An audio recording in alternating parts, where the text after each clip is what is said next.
Hey YouTube, my name is Nick, and in today's video, I'm going to be testing my recently imported Spice Orange Game Boy player and that Emerald Blue GameCube controller, which I've imported from Japan. And so without further ado, let's get this console together. So I got my GameCube hooked up with the Spice Orange Game Boy player. I have my Emerald Blue Nintendo GameCube controller hooked up.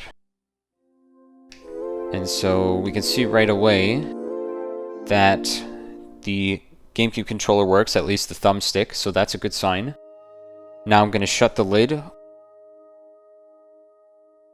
And the way how I'm going to basically run the Game Boy player is by using the Splinter Cell save game exploit. And so it should appear here in a moment. There it is.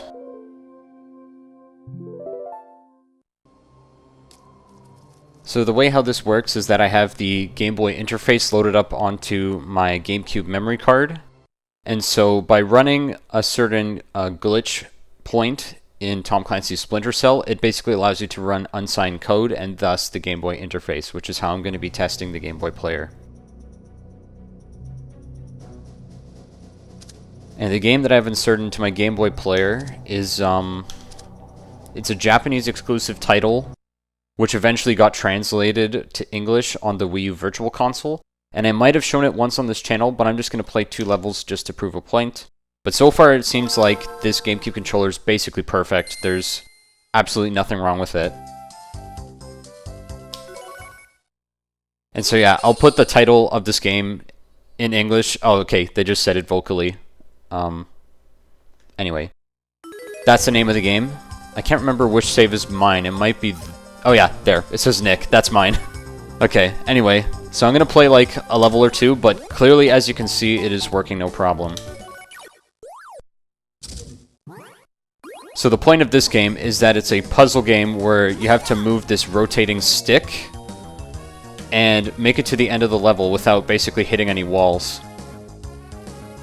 It seems easy in concept, but it gets more difficult as you go along.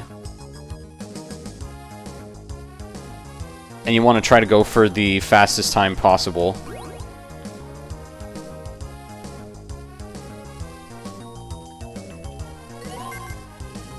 I'm not sure what that bird does.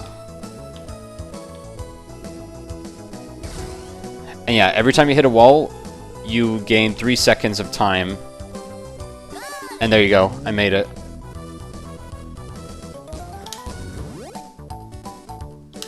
And since these cutscenes are in Japanese and I can't read Japanese, I obviously don't know what's going on.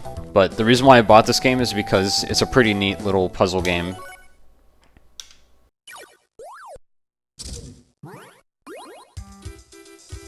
And of course, the Game Boy Advance isn't region locked, so I can obviously play North American GBA games as well.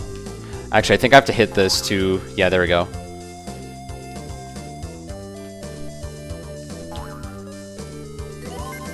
I'm not sure what this red thing does, but there you go. That one was a pretty short level. I'll do another one because that was pretty short, but...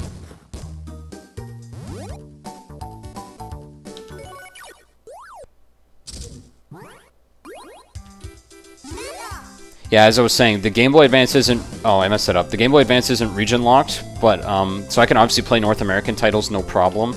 But this was just the one that I wanted to showcase. As you can see, I got 1 heart back from going over that, except I then proceeded to screw up and hit the wall twice. And boom. So yeah, you have to beat the level without losing all your lives as well, so that's what makes this a challenge.